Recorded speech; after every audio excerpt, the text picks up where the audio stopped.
Profil pelajar Pancasila.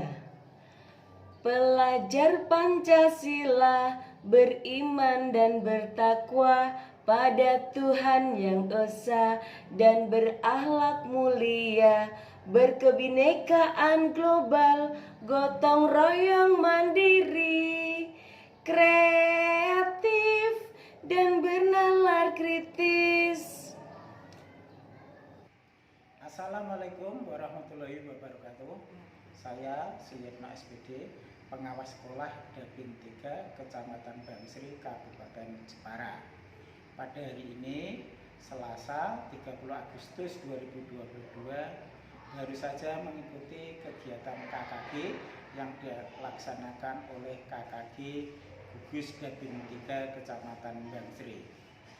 Pada KKG hari ini, selain saya mengisi materi berupa penilaian kurikulum 2013 dan kurikulum Merdeka, diisi juga materi oleh Ibu Erna Yuli Setianingrum, calon guru penggerak yang berasal dari Kecamatan Bangsri, Kabupaten Jepara. Pada aksi nyata ini, Bu Erna menyampaikan materi terkait budaya positif. Nah, setelah mengikuti aksi nyata dari Bu Yuli, para guru menyadari bahwa selama ini mereka menggunakan hukuman untuk mendisiplinkan peserta didik. Tapi setelah mendengar materi ini, semua itu kurang tepat. Posisi guru ada 5, yaitu sebagai penghukum, pembuat orang bersalah, teman, pemantau, maupun manajer.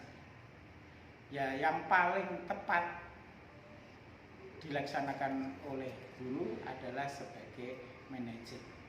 Maka banyak teman-teman guru setelah mendengar penjelasan materi dari Bu Erna Yuli sangat senang, sangat bangga, dan merasa posisi yang selama ini dilakukan itu kurang tepat, yaitu sebagai penghukum dan pembuat orang merasa bersalah, sehingga mereka akan berusaha menjadi teman, pemantau maupun manajer, sehingga potensi yang dimiliki anak-anak bisa berkembang dengan maksimal dan karakter baik dari anak-anak juga bisa tumbuh dengan baik. Itu saja yang bisa saya sampaikan. Kurang lebihnya mohon maaf. Billahi taufiq wal hidayah. Wassalamualaikum warahmatullahi wabarakatuh.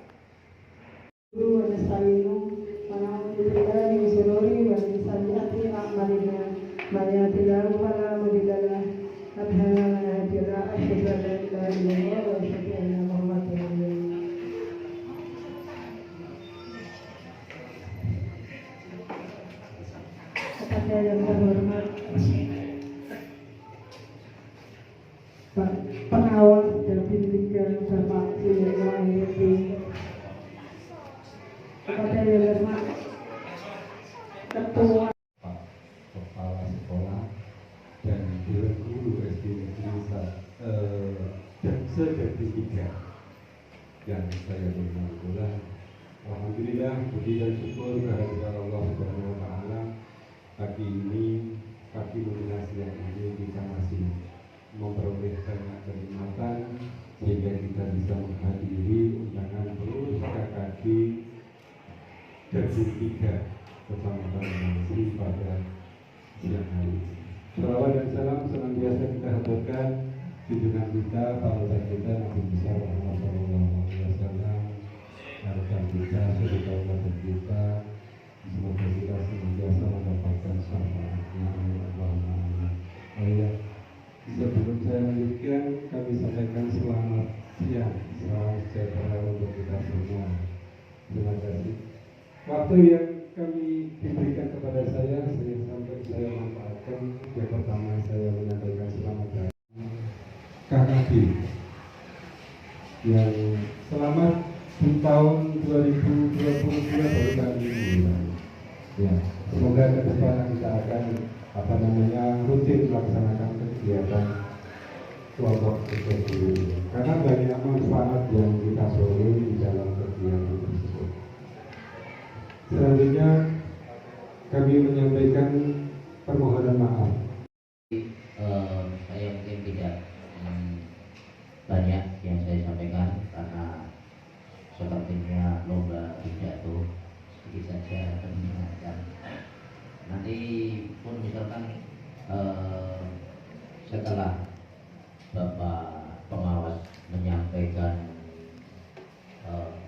materi-materi, kemudian Bapak Ibu guru melanjutkan kasasi, kemudian kami kepala sekolah akan menyendiri mungkin di belakang. Dan salam sejahtera untuk kita semua. Yang berhormat Bapak Ahmad Masyadi, Ketua DP3 Satker Kecamatan Bansri. Yang saya hormati Bapak dan Ibu Kepala Sekolah se-DP3 Kecamatan Bansri. Yang saya banggakan Bapak Ibu Guru se-DP3 Kecamatan Bansri. Puji syukur.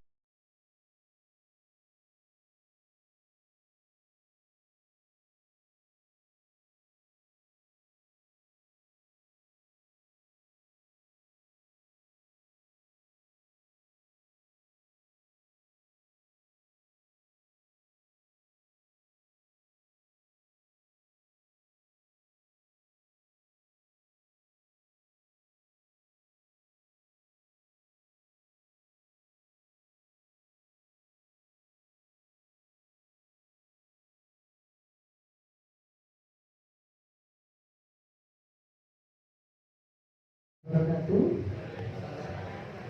Selamat siang Bapak Ibu yang saya hormati. Yang terhormat Bapak Pengawas SP CDP 3, Bapak Suyanto SPD. Yang saya hormati Bapak Ketua DP 3, Bapak Masyadi SPD. Yang saya hormati Pak Supriyanto selaku Ketua Raga di DP 3. Yang saya hormati seluruh kepala sekolah CDP 3 dan Bapak Ibu kelas 1 sampai kelas 6 yang saya hormati. Puji syukur pada Allah Subhanahu wa taala, hari ini kita bisa hadir di sini dalam GKKG dalam keadaan sehat walafiat. Salawat dan salam senantiasa kita aturkan kepada junjungan kita Nabi Muhammad Rasulullah sallallahu alaihi wasallam. Semoga kita mendapatkan syafaatnya di dunia di hari nanti. Allahumma amin. Bapak Ibu yang saya hormati, perkenankan saya untuk izin untuk menyampaikan beberapa hal terkait dengan materi CGP Jalan Guru Penggerak. Ini merupakan salah satu aksi nyata yang harus diberikan oleh seorang calon guru penggerak. Terkait dengan apa? Karena tidak seluruh guru, tidak semua guru dengan serta-merta menjadi calon guru penggerak, memerlukan beberapa tahapan. Dan oleh karena itu, untuk menghindari adanya jauhnya penugasan, jauhnya informasi dari yang saya dapatkan dengan yang kedua ibu yang mendapatkan kesempatan untuk CGP.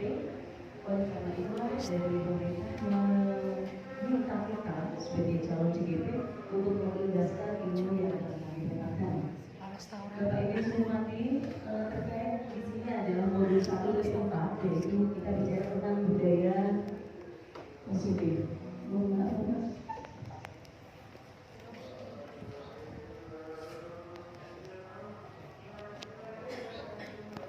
Iya.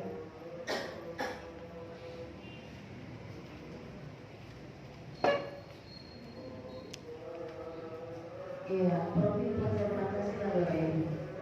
Yang ada di dalam CGP itu adalah bagaimana kita mewujudkan peserta didik yang memiliki profil pelajar Pancasila. Apa saja Bapak Ibu? Yang pertama, beriman dan bertakwa. Kemudian berdewasa dan berakhlak mulia. Kemudian berkebinekaan global, gotong royong, mandiri, kreatif dan bernalar kritis. Bapak Ibu sama hafal? Sudah hafal? Iya. Kalau kita berlagu lebih mudah banget menghafalkan. Cukup 1 menit kita sudah hafal. paling tidak kita sebagai guru ngerti lah apa sih itu profil belajar Pancasila. Ya, kita coba ya Bapak Ibu.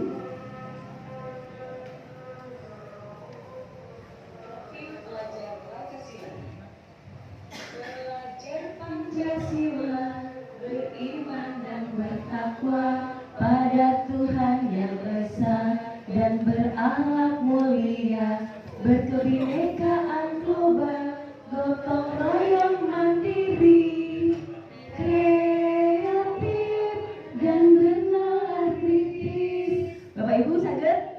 Monggo, saran-saran Bapak Ibu. Bisa ya sambil bergerak tangannya? Coba 1, 2, 3. Ya Bapak Ibu, kita mulai yuk.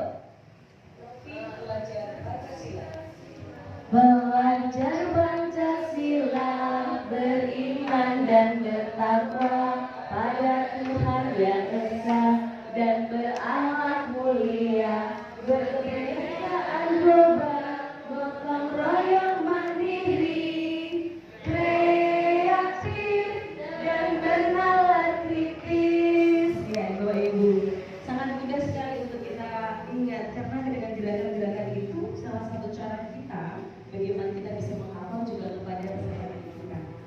Baik Bapak Ibu yang saya hormati. Ya. Sudah. Baik Bapak Ibu. Hal yang pertama yang perlu kita pahami dalam terkait tema 4, tema sama modul 1.4 adalah ada beberapa hal Bapak Ibu. Untuk saya pribadi saja saya kaget.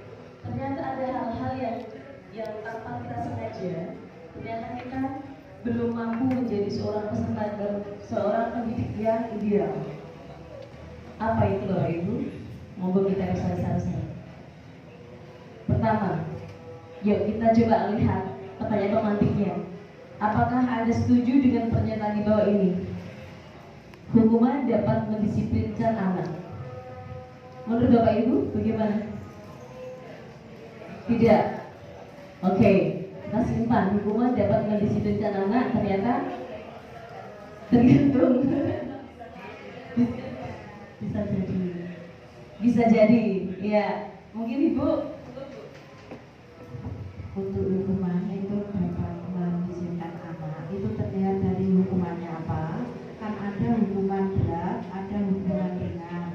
Artinya kalau hukuman ringan itu juga bisa mendisiplinkan anak. terima kasih. Tepuk tangan dong Ibu Kepala Sekolah memberikan apresiasi luar biasa loh. Iya.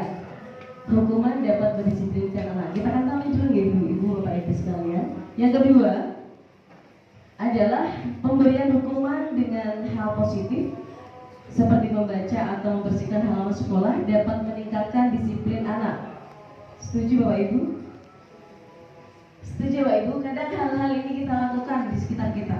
Mungkin kita lakukan selama ini, pernah kita lakukan. Setuju Bapak Ibu? Setuju. Berikutnya adalah memberi penghargaan dapat meningkatkan motivasi belajar anak. Setuju nggak Bapak Ibu? Setuju, ini paling banget jadi bisa sering kita lakukan. Sangat setuju. Baik Bapak Ibu. Yuk kita next berikutnya. Ya. Oke. Nah, untuk mengetahui hal itu Ibu, saya mohon relawan satu putra dan satu putri mungkin atau 2 orang. Saya mohon untuk melakukan semua mungkin siapa ke depan. Monggo Bapak Ibu. Saya butuh satu relawan. Pak Yoyo kan masih muda. Pak Yoyo masih muda, masih seger. Bisa jadi kita lagi. Pak Yoyo, monggo Pak Yoyo. Sebentar. Pak Yoyo, ya. Yoyo, sini Pak Yoyo. Pak Yoyo bisa saya minta. Masalah satu saja teman, boleh putra, boleh putri. Satu orang saja. Siapa Pak? Pak Robert, monggo Pak Robert. Oh, bestinya. Baik, nah. Oke. Baik Bapak. mohon Bapak Ibu perhatikan bagaimana kita bisa memposisikan nanti kita sebagai pendiri seperti apa. Monggo Bapak. Ini satu ya. Ini terus. Nanti Bapak. Nanti Bapak. Iya. Saya kan ini. Mega Pak. Nah, Pak Robert bisa melihat ke sana Bapak yang lain. Iya. Ini simulasinya adalah Pak Robert akan saya berikan satu tulisan dan ingin sangat berharga banget. Untuk Pak Yayo bisa nggak ke sana Yayo biar nggak ngintip.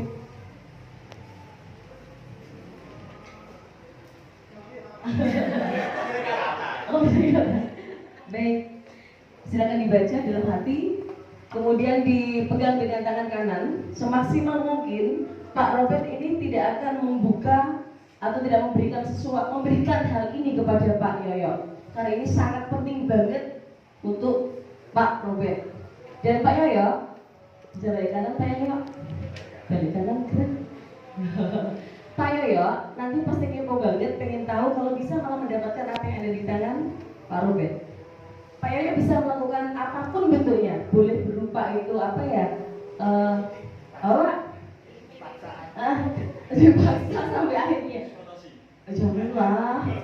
Ya, boleh dirayu semaksimal mungkin dengan berbagai macam cara. Monggo, kita berikan waktu batasan sekian menit. Yuk, mulai Bapak.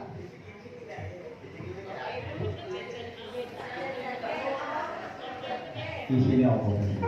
Aku ikan sama deh. Mantap. Hah? Kocok-kocok. Masa saya tak dulu. Kok tak ada lagi lagi. Aku tak sejak lagi. Sadar lu tak ada Nomor pin.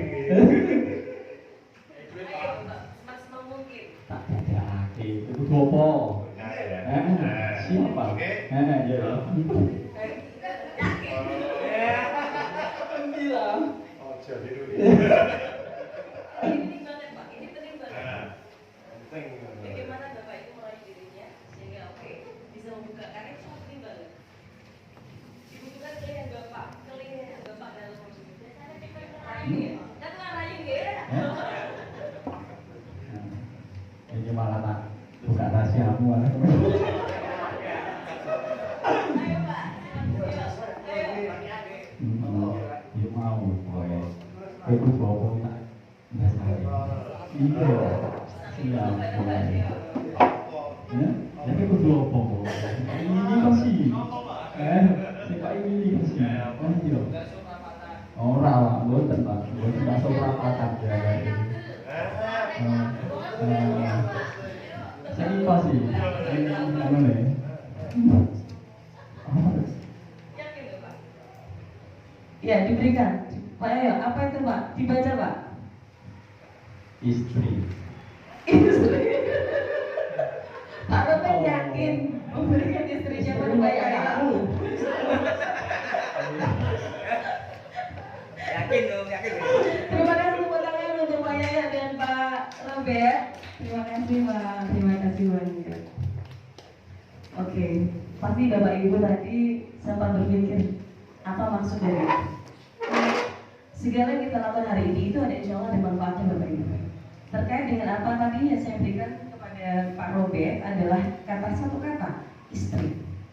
Di sini bukan berarti istri bukan bohongan ya Bapak Ibu, karena di sini sebagai salah satu sampel aja. Apa maksudnya? Apa yang terjadi? Yang terjadi? Apakah ini reality atau ilusi? Kira-kira seorang Pak Robert memperbolehkan nggak istrinya diberikan kepada Pak Yoyo? Tidak mungkin. Nah, yuk kita lihat Bapak Ibu.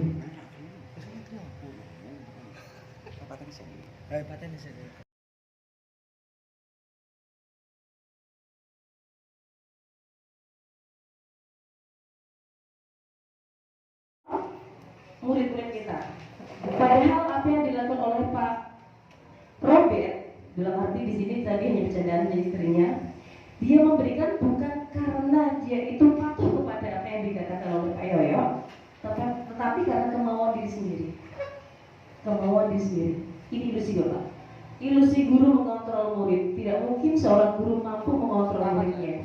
Kalaupun tadi muridnya mau melakukan sesuai yang diminta oleh gurunya, itu karena kemauan dan diri peserta didik sendiri.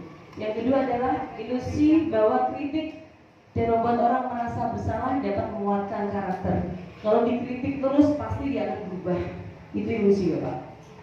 Semua kembali kepada peserta didik kita. Yang keempat, ilusi bahwa semua penguatan positif, efektif dan bermanfaat. Berkali-kali pun kita berikan penguatan positif jikalau peserta didik kita sendiri belum kita sentuh motivasi intrinsiknya, maka dia tidak mungkin bisa melakukan apa yang kita mau. Itu hanya sekedar ilusi kita. Dan yang berikutnya adalah ilusi bahwa orang dewasa memiliki hak untuk memaksa. Itu yang harus kita singkirkan dari pemikiran kita, Bapak Ibu. Ternyata kita hanya selama ini bergelut dengan ilusi. Nah, ini Bapak Ibu. Siapa sungguhnya yang mau dikontrol? Bapak Ibu. Setelah tadi Bapak Ibu perhatikan dari Pak Yoyo dan Pak Robert, siapakah yang memiliki kontrol sebenarnya tadi? Siapa yang memiliki kontrol tadi? Apakah Pak Robert sebagai peserta didik, ataukah Pak Yoyo sebagai guru? Sinten? Pak Robert. Ya, betul sekali. Pak Robert, peserta didik mengontrol dirinya sendiri. Seorang guru tidak boleh memaksakan terhadap peserta didiknya. Tapi bagaimana kita bisa membuat peserta didik itu bisa melakukan sesuatu yang positif dengan baik tanpa merasa adanya suatu keterpaksaan. Gitu Bapak Ibu ya. Nah ini kita mencoba mengubah agar berpandangan sama dengan kita. Dari kontrolnya kita berusaha memahami pandangan orang lain tentang dirinya. Perilaku buruk lihat sebagai suatu kesalahan, gitu kalau kita respon. Dari kontrolnya semua perilaku itu memiliki tujuan, apapun itu. Apapun yang kita lakukan, sesungguhnya kita memiliki tujuan. Oke, berikutnya. Ya, ini secara garis besar tentang teori disiplin positif. Bahwa segala hal yang kita lakukan itu memiliki tujuan. Di sini motivasinya adalah intrinsik dan ekstrinsik. Yang ekstrinsik contohnya peserta didik tidak melakukan suatu kesalahan karena takut kena hukuman. Itu ekstrinsik. Kemudian dia ingin melakukan sesuatu yang positif supaya dapat pujian. Berarti karena faktor ingin dipuji. Berarti ekstrinsik. Tapi satu hal justru yang harus kita maksimalkan dari seorang guru, yaitu dari intrinsik itu Bapak Ibu. Intrinsiknya. Bagaimana kita bisa menyentuh hati peserta didik kita itu, sehingga dia bisa melakukan hal-hal dengan baik. Nah, oleh karena itu maka diperlukan adanya disiplin. Nah, disiplin yang sering kita lakukan adalah suatu pemaksaan. Kalau tidak melakukan sesuatu ini, maka hukumannya kayak ini. Ia kedisiplinan, jam 7.00 harus masuk. Jika tidak, artinya dia melanggar kedisiplinan. Nah, itu yang sering salah kaprah Bapak Ibu. Padahal disiplin dalam arti itu seharusnya memberikan hal yang positif, bukan suatu hal yang negatif. Intinya itu. Berikutnya adalah nilai-nilai kebajikan universal. Nah ini, nilai-nilai kebajikan universal ini yang harus kita sebarkan di sekolah kita, baik terhadap teman sejawat maupun kepada peserta didik kita. Nah ini Bapak Ibu, nilai-nilai kebajikan adalah sifat-sifat positif manusia yang merupakan tujuan mulia yang ingin dicapai setiap individu. Nilai-nilai tersebut bersifat universal. Universal itu bisa diterima dalam semua kalangan, tidak hanya bersifat untuk satu suku saja, tetapi bersifat umum. Dimanapun diterima, contohnya kejujuran. Dimanapun jujur itu diterima sebagai suatu hal yang positif. Seperti itu contohnya. Nah, setiap perilaku memiliki suatu tujuan. Nah, nilai-nilai kebajikan yang ingin kita capai setiap dalam untuk orang Indonesia itu apa? Terkenal dengan pelajar Pancasila, profil pelajar Pancasila yang tadi kita nyanyikan di depan itu. Beriman dan berdoa pada Tuhan, kemudian ia berakhlak mulia, berkebinekaan global, kemudian gotong royong, mandiri, kreatif dan bernalar kritis. Nah itu Bapak Ibu, kalau beriman dan takwa kepada Tuhan Yang Maha Esa dan berakhlak mulia, insya Allah semuanya bisa punya gambaran ya Bapak Ibu. Untuk berkebinekaan global, kita sering dengar ya, kebinekaan global. Apa itu Bapak Ibu? Sekilas tentang kebinekaan global. Ya, memiliki ya peserta didik kita memiliki kecakapan dalam berkomunikasi, kemudian mengimplementasikan kecakapannya itu secara global, baik dalam negeri maupun luar negeri, dan tidak menggunakan syarat. Itu Bapak Ibu. Kemudian untuk gotong royong kita tahu mandiri, oke, kreatif dan benar kritis.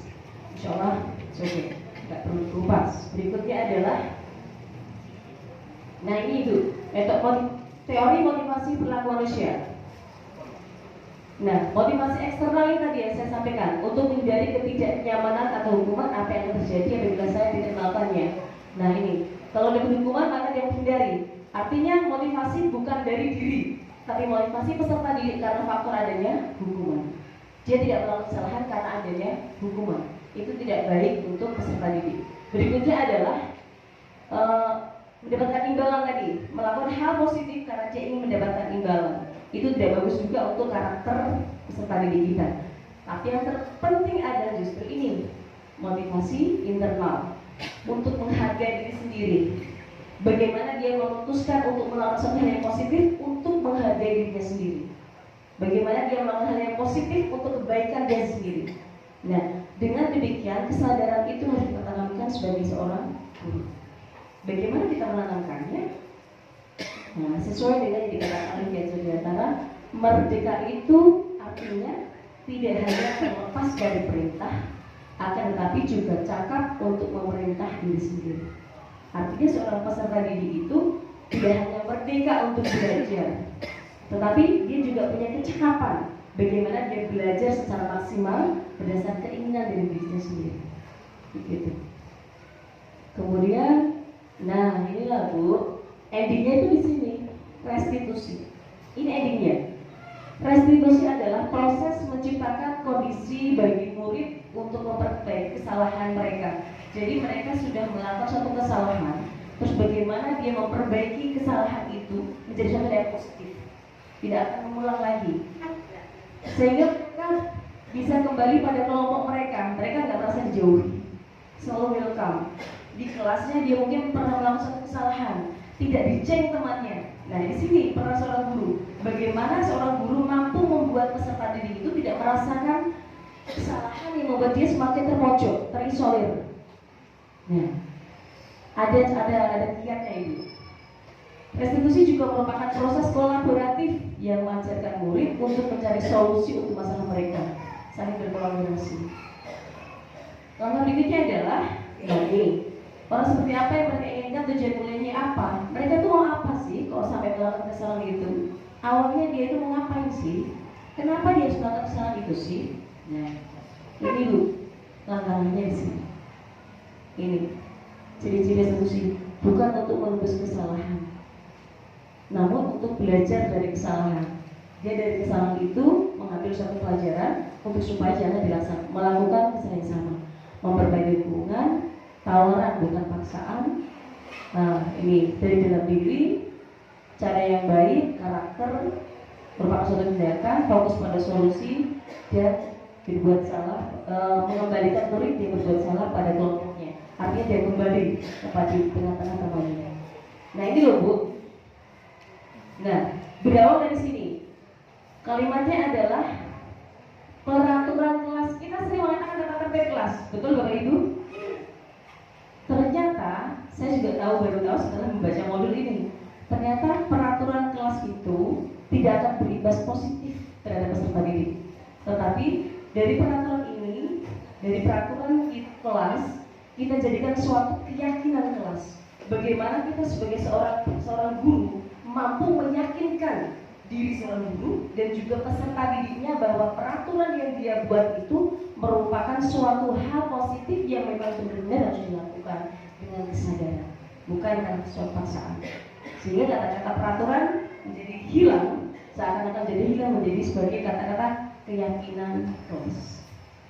Nanti Bapak Ibu akan sering menggunakan kata-kata keyakinan kelas yang berawal dari peraturan yang mereka buat sendiri. Nah, dari situ keyakinan kelas diantaranya menghormati, contoh seperti saling menghormati. Saya akan menghormati teman saya, menyayangi teman saya, bersama-sama saling membantu. Nah itu namanya keyakinan kelas.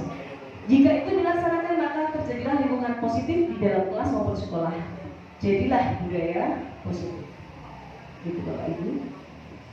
Nah, monggo dibesari. Menurut Bapak Ibu, A atau B yang merupakan keyakinan kelas? A atau B? A atau B? Enggak kelihatan. Oke, saya bacakan yang A ya. Yang A, datang tepat waktu, mengucapkan salam, menjaga kebersihan sekolah, berdoa sebelum dan sesudah kegiatan, aktif dalam pembelajaran. Yang B, kami guru dan murid yang saling menyayangi. Kami murid yang semangat belajar, kami murid yang peduli dengan teman-teman. B, tepuk tangan ibu semuanya. Artinya ibu semua besok. Oke. Terima kasih. Wabarakatuh. Selamat siang Bapak Ibu yang saya hormati. Yang terhormat Bapak Pengawas SD CDP 3, Bapak Suyitno SPD. Yang saya hormati Bapak Ketua DP 3, Bapak Mas Hadi SPD. Yang saya hormati Pak Supianto selaku Ketua Kadagi DP 3. Yang saya hormati seluruh kepala sekolah CDP 3 dan Bapak Ibu kelas 1 sampai kelas 6 yang saya hormati. Puji syukur pada Allah Subhanahu wa taala, hari ini kita bisa hadir di sini dalam GKKG dalam keadaan sehat walafiat. Salawat dan salam senantiasa kita aturkan kepada junjungan kita Nabi Muhammad Rasulullah sallallahu alaihi wasallam. Semoga kita mendapatkan syafaatnya di dunia di hari nanti. Amin. Bapak Ibu yang saya hormati, perkenankan saya untuk izin untuk menyampaikan beberapa hal terkait dengan materi CGP Jalan Guru Penggerak. Ini merupakan salah satu aksi nyata yang harus diberikan oleh seorang calon guru penggerak. Terkait dengan apa? Karena tidak seluruh guru, tidak semua guru dengan serta-merta menjadi calon guru penggerak, memerlukan beberapa tahapan. Dan oleh karena itu untuk menghindari adanya jauhnya penugasan, jauhnya informasi dari yang kita dapatkan dengan yang Bapak Ibu yang belum mendapatkan kesempatan untuk CGP.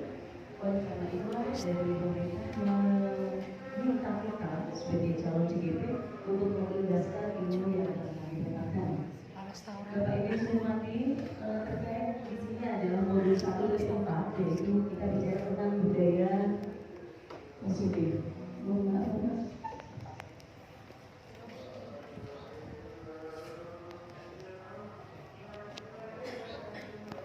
Iya.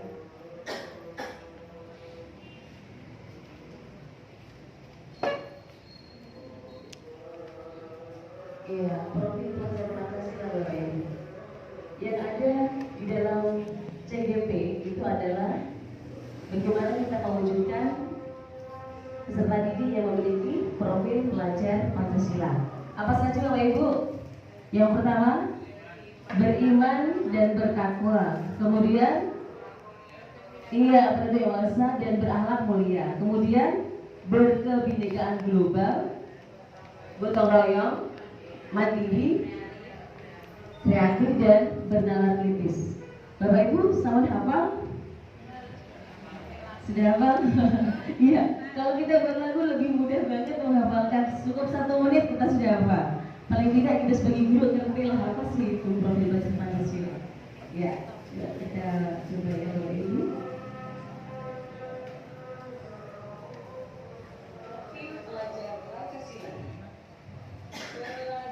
Pancasila beriman dan bertakwa pada Tuhan yang esa dan berakhlak mulia, berkebinekaan global, gotong royong mandiri, kreatif dan bernalar kritis. Bapak Ibu sadar?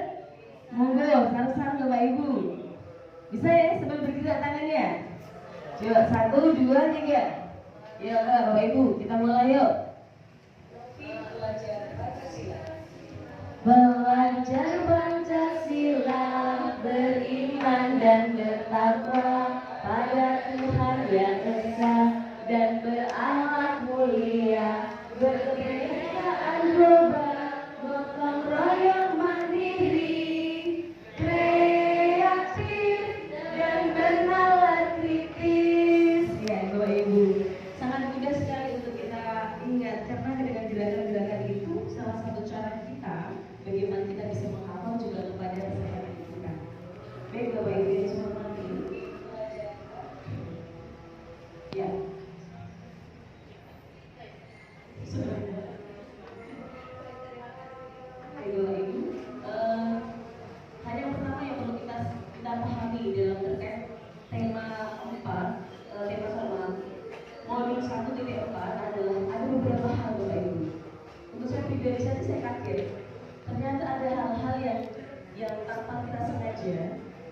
kita belum mampu menjadi seorang peserta, seorang pendidik yang ideal. Apa itu Bapak Ibu? Monggo kita bersama-sama. Pertama, yuk kita coba lihat pertanyaan pemantiknya. Apakah Anda setuju dengan pernyataan di bawah ini? Hukuman dapat mendisiplinkan anak. Menurut Bapak Ibu bagaimana? Tidak. Oke, kita simpan. Hukuman dapat mendisiplinkan anak. Ternyata tergantung.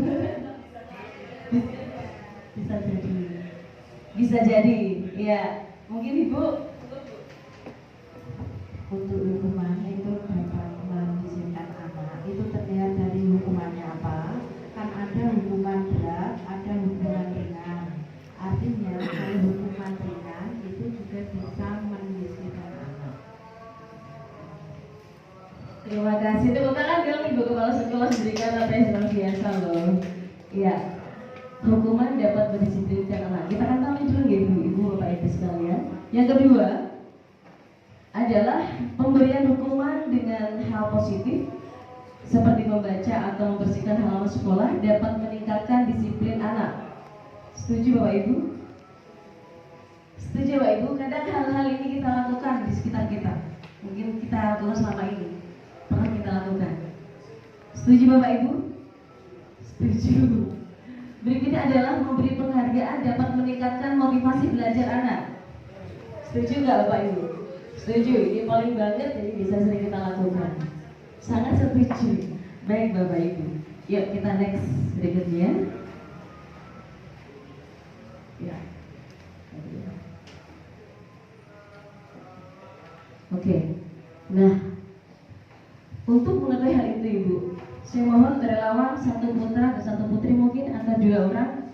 Saya mohon untuk melangkah semua mungkin siapa ke depan.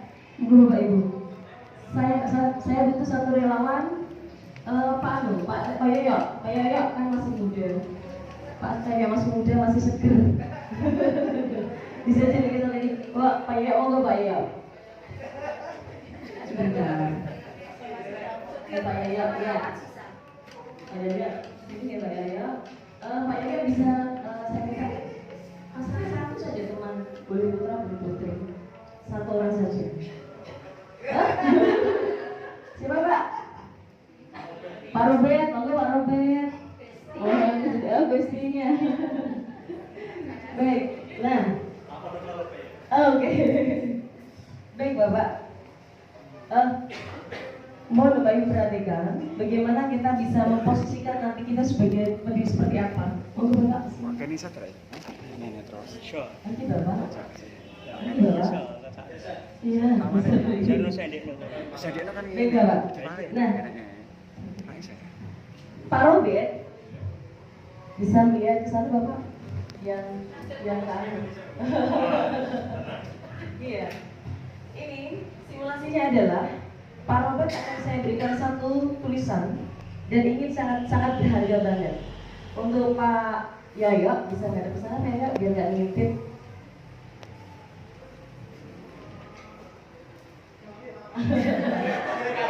Oh, baik. Silakan dibaca dalam hati, kemudian dipegang dengan tangan kanan. Semaksimal mungkin Pak Robert ini tidak akan membuka atau tidak memberikan hal ini kepada Pak Yoyo, karena ini sangat penting banget untuk Pak Robert. Dan Pak Yoyo, bisa balik kanan Pak Yoyo, balik kanan keren. Pak Yoyo nanti pasti kepo banget, pengen tahu kalau bisa malah mendapatkan apa yang ada di tangan Pak Robert. Pak Yoyo bisa melakukan apapun bentuknya, boleh berupa itu apa ya?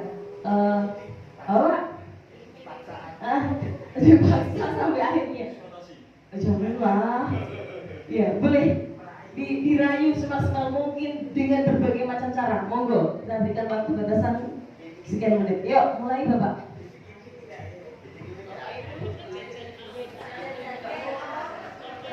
Di sini apa? Aku ikan sama deh. Mantap. Hah? Kocok. Masa saya tak dengar. Kok tak ada lagi lagi. Enggak lah sejak lagi. Wes aja lu tak ada. Nomor pin. Semaksimal mungkin. Tak dadake. Itu apa? Siapa? Ya. Bilang. Oh, jadi dulu. Ini penting banget Pak, ini penting banget. Bagaimana Bapak itu melalui dirinya sehingga bisa membuka karya itu sangat penting banget. Dibutuhkan kelebihan Bapak dalam hidup. Saya kita ngerayu ya, dan ngerayu ya. Ini malah tak buka rahasiamu malah. Ayo Pak, ayo. Ya mau boleh. Itu bawa tak. Iya. Siap. Ya, jadi aku dua apa? Ini masih. Saya ini masih. Oh iya. Orang boten Pak, boten masuk rapatan ya. Saya masih. Ini anu nih. Yakin nggak Pak? Ya, diberikan. Pak Yoyo, apa itu Pak? Dibaca Pak. Istri. Istri. Pak Robert yakin memberikan istrinya pada Pak Yoyo. Yakin. Terima kasih tepuk tangan untuk Pak Yoyo dan Pak Robert. Terima kasih Pak. Terima kasih banyak. Oke, pasti Bapak Ibu tadi sempat berpikir apa maksud dari itu. Segala yang kita lakukan hari ini itu ada insya Allah ada manfaatnya Bapak Ibu. Terkait dengan apa tadi yang saya berikan kepada Pak Robert adalah satu kata, istri. Di sini bukan berarti istri bukan bohongan ya Bapak Ibu, karena di sini sebagai salah satu sampel aja. Apa maksudnya? Apa yang terjadi? Apakah ini reality atau ilusi? Kira-kira seorang Pak Robert memperbolehkan tidak istrinya diberikan kepada Pak Yoyo? Tidak mungkin. Nah, yuk kita lihat Bapak Ibu.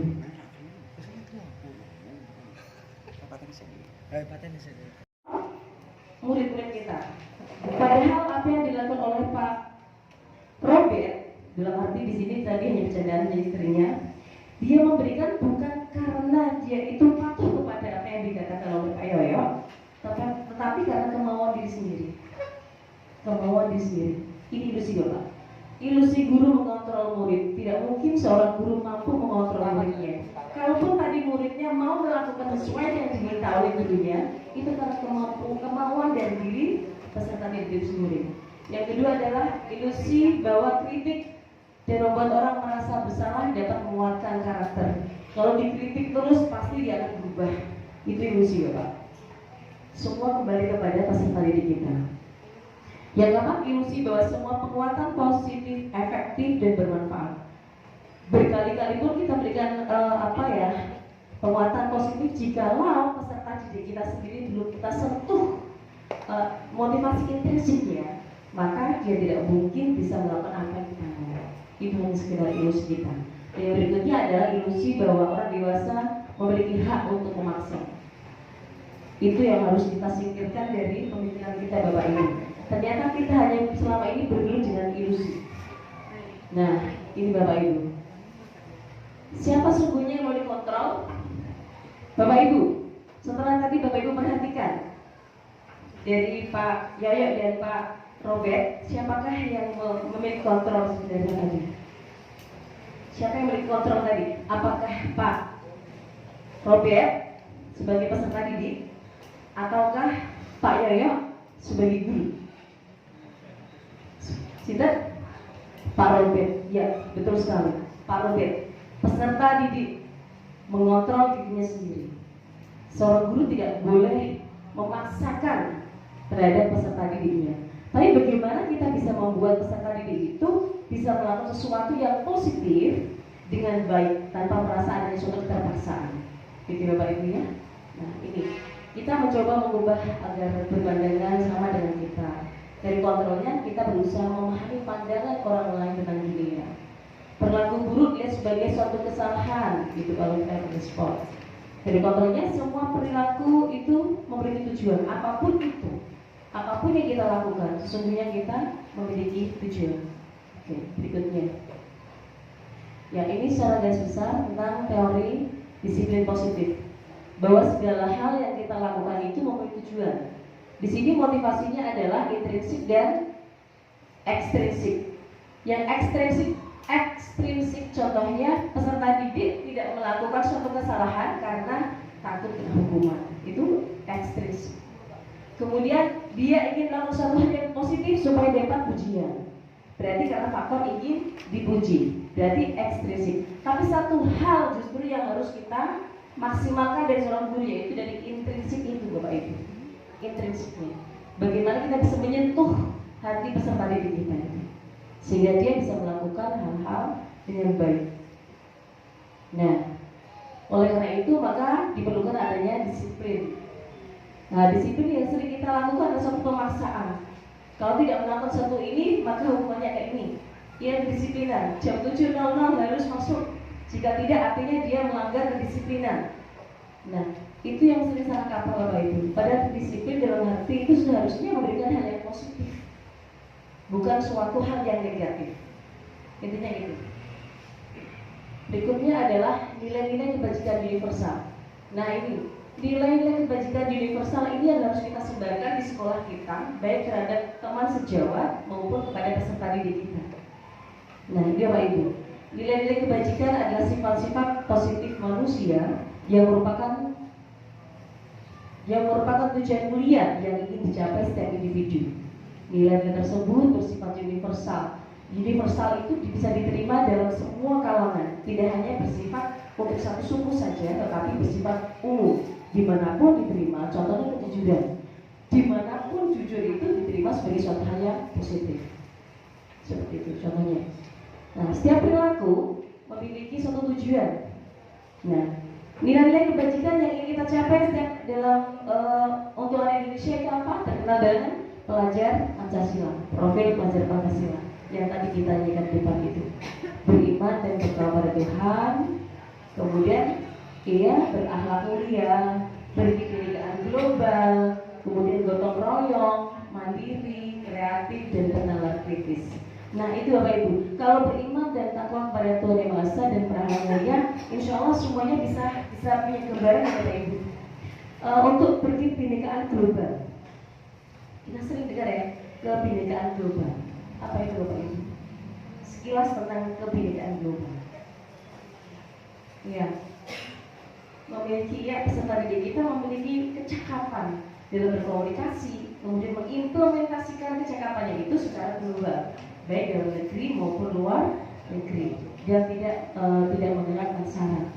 Itu Bapak Ibu. Kemudian untuk gotong royong kita tahu, mandiri, oke, kreatif, dan benar kritis. Insya Allah, oke, tidak perlu kupas. Berikutnya adalah, nah ini itu teori motivasi perilaku manusia. Nah, motivasi eksternal ini tadi yang saya sampaikan untuk menghindari ketidaknyamanan atau hukuman apa yang terjadi apabila saya tidak melakukannya. Nah ini, kalau ada hukuman maka dia menghindari. Artinya motivasi bukan dari diri, tapi motivasi peserta didik karena faktor adanya hukuman. Dia tidak melakukan kesalahan karena adanya hukuman. Itu tidak baik untuk peserta didik. Berikutnya adalah mendapatkan imbalan tadi, melakukan hal positif karena dia ingin mendapatkan imbalan. Itu tidak bagus juga untuk karakter peserta didik kita. Tapi yang terpenting adalah justru ini, motivasi internal untuk menghargai diri sendiri. Bagaimana dia memutuskan untuk melakukan sesuatu yang positif untuk menghargai dirinya sendiri. Bagaimana dia melakukan hal yang positif untuk kebaikan dia sendiri. Nah, dengan demikian kesadaran itu harus kita tanamkan sebagai seorang guru. Bagaimana kita menanamkannya? Nah, sesuai dengan yang dikatakan oleh Kiai Sudiantara, merdeka itu artinya tidak hanya terlepas dari perintah, akan tetapi juga cakap untuk memerintah diri sendiri. Artinya seorang peserta didik itu tidak hanya merdeka untuk belajar, tetapi dia juga punya kecakapan bagaimana dia belajar secara maksimal berdasarkan keinginan dari dirinya sendiri. Begitu. Kemudian, nah inilah Bu, endingnya itu di sini, restitusi. Ini endingnya. Restitusi adalah proses menciptakan kondisi bagi murid untuk memperbaiki kesalahan mereka. Jadi mereka sudah melakukan suatu kesalahan, terus bagaimana dia memperbaiki kesalahan itu menjadi sesuatu yang positif, tidak akan mengulang lagi, sehingga mereka bisa kembali pada kelompok mereka. Mereka nggak merasa dijauhi, selalu welcome. Di kelasnya dia mungkin pernah melakukan suatu kesalahan, tidak diceng temannya. Nah di sini peran seorang guru, bagaimana seorang guru mampu membuat peserta didik itu tidak merasakan kesalahan yang membuat dia semakin terpojok, terisolir. Nah, ada kiatnya itu. Restitusi juga merupakan proses kolaboratif yang mengajarkan murid untuk mencari solusi untuk masalah mereka, saling berkolaborasi. Langkah berikutnya adalah ini. Orang seperti apa yang mereka inginkan, tujuan mulianya apa? Mereka tuh mau apa sih kalau sampai melakukan kesalahan itu? Awalnya dia itu mau ngapain sih? Kenapa dia harus melakukan kesalahan itu sih? Nah, ini dulu langkah-langkahnya di sini. Ini ciri-ciri restitusi bukan untuk menebus kesalahan, namun untuk belajar dari kesalahan. Dia dari kesalahan itu mengambil suatu pelajaran untuk supaya jangan melakukan kesalahan yang sama, memperbaiki hubungan, tawaran bukan paksaan. Nah ini dari dalam diri, cara yang baik, karakter, merupakan suatu tindakan, fokus pada solusi, dan berbuat salah, mengembalikan murid yang berbuat salah pada kelompoknya. Artinya dia kembali kepada tengah-tengah temannya. Nah ini loh Bu. Nah berawal dari sini, kalimatnya adalah peraturan kelas. Kita sering mengatakan tata tertib kelas, betul Bapak Ibu? Ternyata saya juga baru tahu setelah membaca modul ini, ternyata peraturan kelas itu tidak akan berimbas positif terhadap peserta didik. Tetapi dari peraturan ini, dari peraturan kelas, kita jadikan suatu keyakinan kelas. Bagaimana kita sebagai seorang guru mampu meyakinkan diri seorang guru dan juga peserta didiknya bahwa peraturan yang dia buat itu merupakan suatu hal positif yang memang benar-benar harus dilakukan dengan kesadaran, bukan karena suatu paksaan. Sehingga kata-kata peraturan menjadi hilang, seakan-akan menjadi hilang menjadi sebagai kata-kata keyakinan kelas. Nanti Bapak Ibu akan menggunakan sering menggunakan kata-kata keyakinan kelas yang berawal dari peraturan yang mereka buat sendiri. Nah, dari situ keyakinan kelas diantaranya menghormati, contoh seperti saling menghormati. Saya akan menghormati teman saya, menyayangi teman saya, bersama-sama saling membantu. Nah itu namanya keyakinan kelas. Jika itu dilaksanakan maka terjadilah lingkungan positif di dalam kelas maupun sekolah. Jadilah budaya positif. Gitu Bapak Ibu. Nah, monggo dibesari. Menurut Bapak Ibu, A atau B yang merupakan keyakinan kelas? A atau B? A atau B? Enggak kelihatan. Oke, saya bacakan yang A ya. Yang A, datang tepat waktu, mengucapkan salam, menjaga kebersihan sekolah, berdoa sebelum dan sesudah kegiatan, aktif dalam pembelajaran. Yang B, kami guru dan murid yang saling menyayangi. Kami murid yang semangat belajar, kami murid yang peduli dengan teman-teman. D, tepuk tangan ibu semuanya. Artinya ibu semua verso. Oke. Assalamualaikum warahmatullahi wabarakatuh. Saya Suyatma SPD, pengawas Dapin 3 Satkordik Kecamatan Bagisri, Kabupaten Jepara. Pada hari ini Selasa 30 Agustus 2022 baru saja mengikuti kegiatan KKG yang dilaksanakan oleh KKG Dapin 3 Kecamatan Bagisri. Pada KKG hari ini, setelah saya memberikan materi berupa pembinaan, ada juga aksi nyata yang diadakan oleh Ibu Erna Yuli Setianingrum SPD. Dalam pemaparan materinya terkait dengan modul 14 tentang budaya positif. Setelah mendapatkan materi budaya positif, banyak guru yang baru menyadari. Selama ini banyak guru yang menganggap bahwa hukuman itu bisa mendisiplinkan anak, tapi ternyata itu kurang tepat.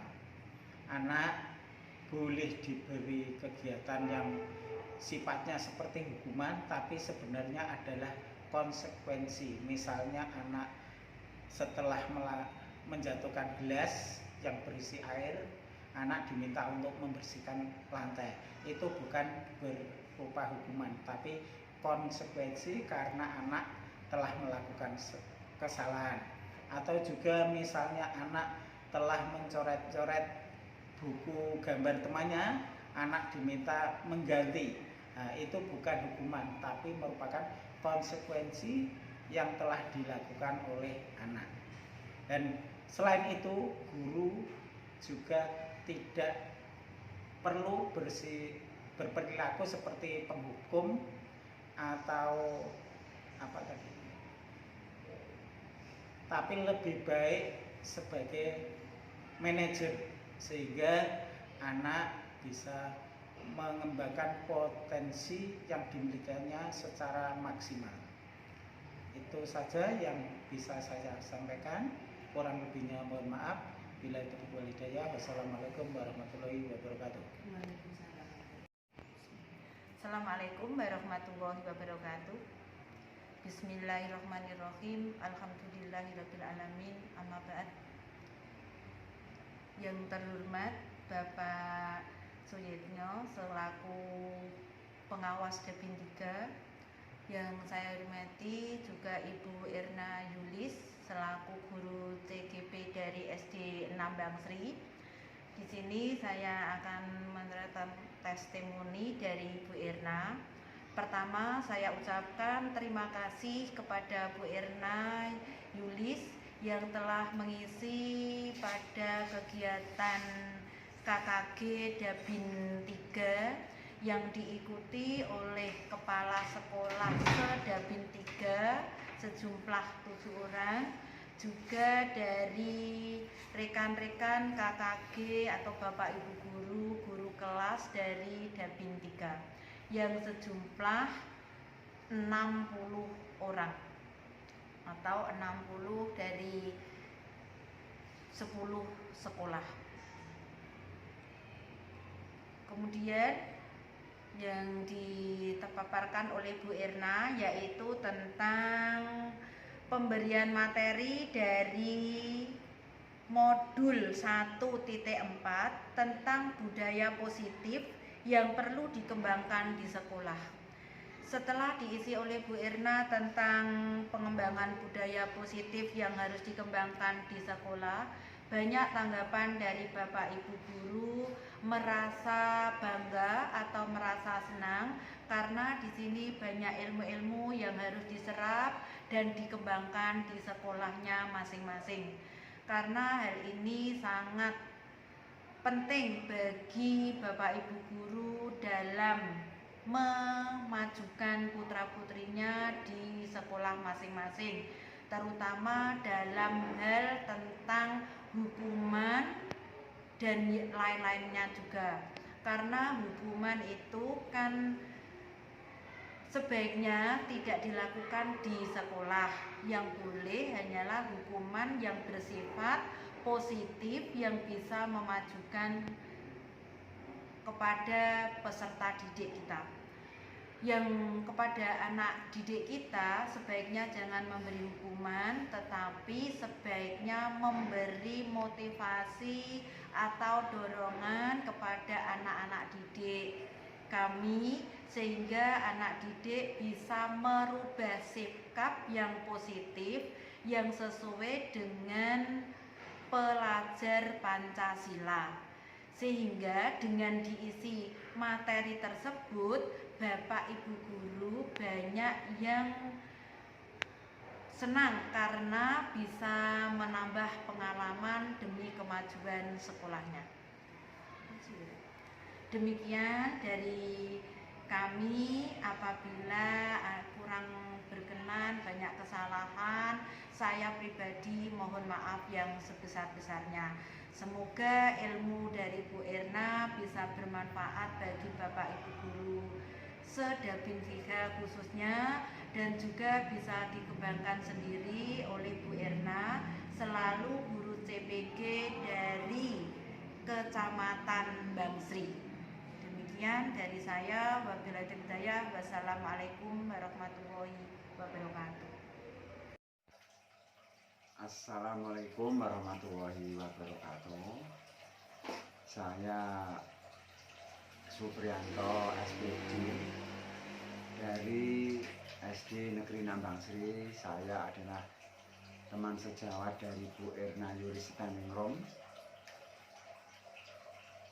calon guru penggerak angkatan 5. Di sini saya sebagai Ketua KKP Gugus Melati Dapin 3 Kecamatan Bangsri Kabupaten Jepara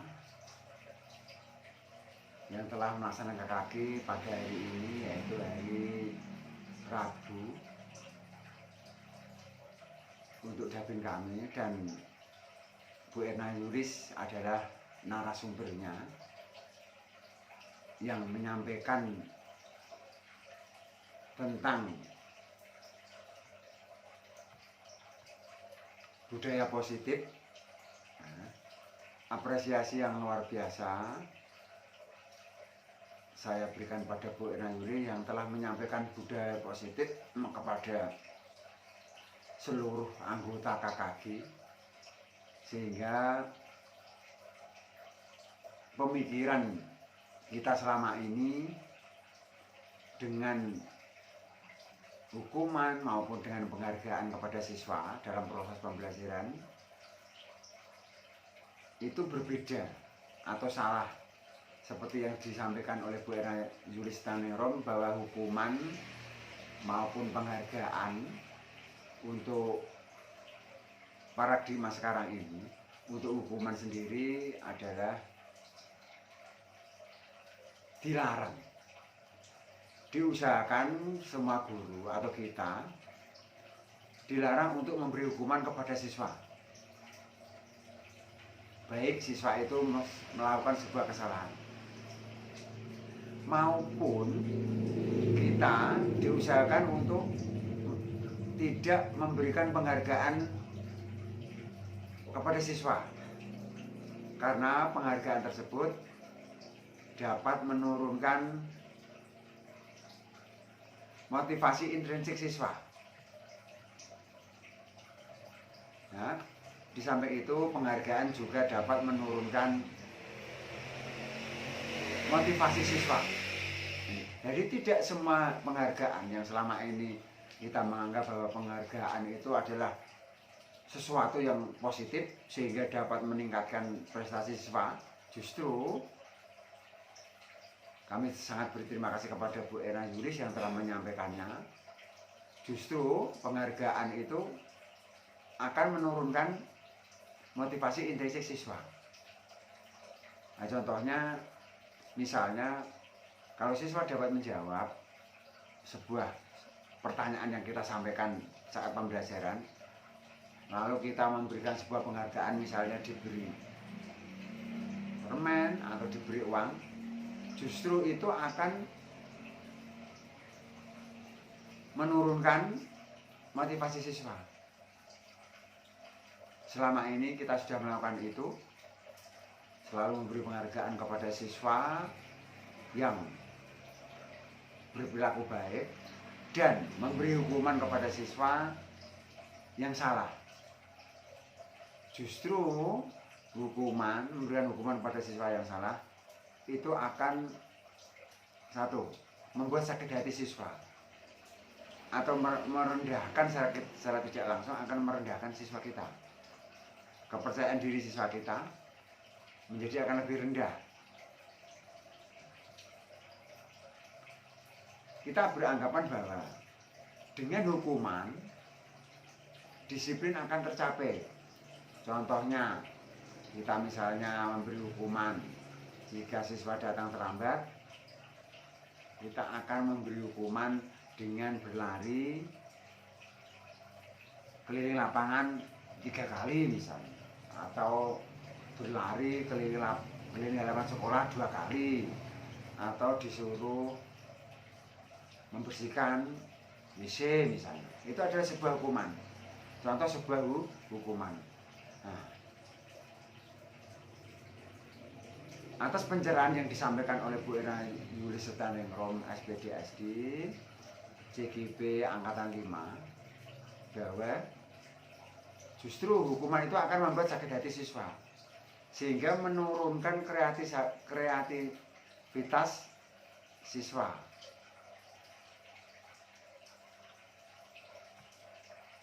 Nah,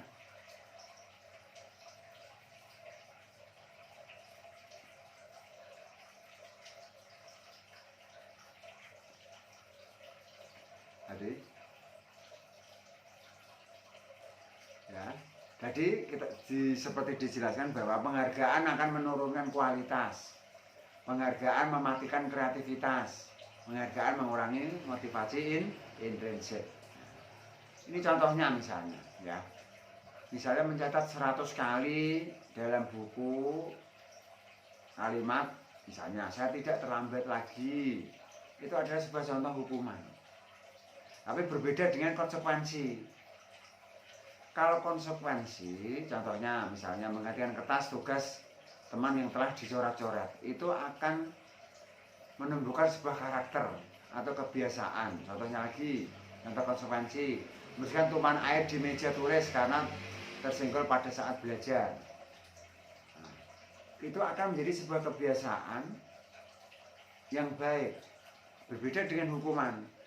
Justru hukuman seperti tadi berlari, mengelilingi mengelilingi sekolah atau berlari mengelilingi lapangan, itu akan membuat sakit hati siswa. Jadi, nah, apa yang telah disampaikan Bu Erna Yulis, sekali lagi apresiasi yang sangat luar biasa. Jadi ilmu baru bagi kita semua yang selama ini kita berpandangan bahwa hukuman akan meningkatkan disiplin atau penghargaan akan meningkatkan prestasi siswa. Ya. Penyampaian Bu Erna, yaitu calon guru penggerak angkatan 5, juga tentang budaya positif ini. Budaya positif itu dimulai dari kita sebagai guru, ya. Budaya positif itu dapat berupa perkataan yang baik, contoh yang baik, atau tingkah laku kita yang baik, agar siswa kita meniru perbuatan yang kita lakukan dengan baik. Dalam budaya positif itu ada lingkungan yang positif. Untuk menjadi budaya positif itu ada lingkungan yang positif. Jadi untuk meraih lingkungan yang positif itu harus ada keyakinan kelas. Nah, dalam keyakinan kelas yang dulunya itu ada sebuah peraturan kelas. Nanti yang selama ini kita lakukan yaitu membuat sebuah peraturan kelas dengan tujuan agar untuk meningkatkan disiplin siswa atau meningkatkan prestasi siswa, itu justru akan menurunkan motivasi intrinsik siswa, justru akan membuat siswa menjadi tertekan dengan peraturan kelas yang telah kita buat.